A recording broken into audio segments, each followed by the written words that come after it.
Magandang araw mga kasolid. Breaking news, MP promotion update. Next fight ni Wonderboy Carl James Wonderboy Martin. May matindi namang pahayag na binitawan na patungkol sa ating former 3 Division World Champion 4 alas Janel Casimiro. Latest update kay Charlie Suarez at update kay Prince Albert Pagara. Yan ang ating mga pag-uusapan. Pero bago yan, pa-share naman ang ating video. Maligayang pagbabalik mga kasolid. Pabor ba kayo sa naging resulta ng California State Athletic Commission? Yan nga ay patungkol sa naging hatol sa bakbakan sa pagitan nitong si Charlie Suarez kontra nga dito kay Emmanuel Navarrete. Sa katunayan mga kasolid ay ginawa ng no contest ang kanilang laban na dati ay ibinigay kay Navarrete ang panalabaya. Technical decision.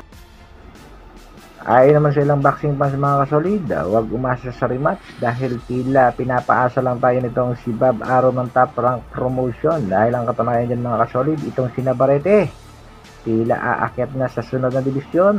Yan nga rin ang isa sa mga naging pahayag ni Chavit Singson. Ganun pa man, isang congratulations kay Charlie Suarez. Sa kabilang dako naman mga kasolid, Prince Albert Pagara, matapos niya ang huling laban na kung saan knockout ang inabot dito si Pagara. Balitang balita na rin na iniwan na ito ng kanyang promoter.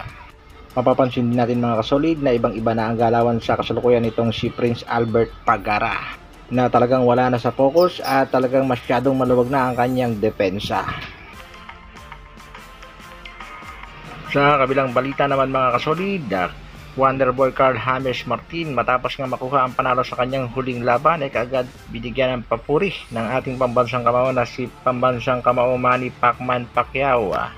At sa latest update nga ng MP President na si Mr. Sean Gibbons, isang world title fight na ang naghihintay para dito kay Wonderboy Martin. Di umano'y napahanga daw at napabilib nitong si Wonderboy Martin, itong si pambansang kamao Manny Pacquiao sa kanyang naging performance. At ang matindi pa dyan mga kasolid ay tila bumanat naman itong si Wonderboy Martin patungkol na naman dito kay Quadralas Janel Casimiro sa isang post nga nitong si Pau Salud ng Pauka Sport. May reply nga itong si Ipagaw Promotion.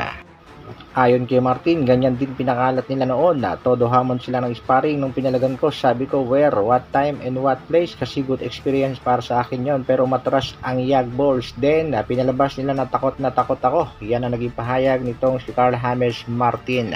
Matatanda natin mga kasolid na na-share din ni Pinoy Boxing Prodigy ang mensahe nitong si Carl James Wonderboy Martin na may titulo nga mga kasolid na Speaking of the King.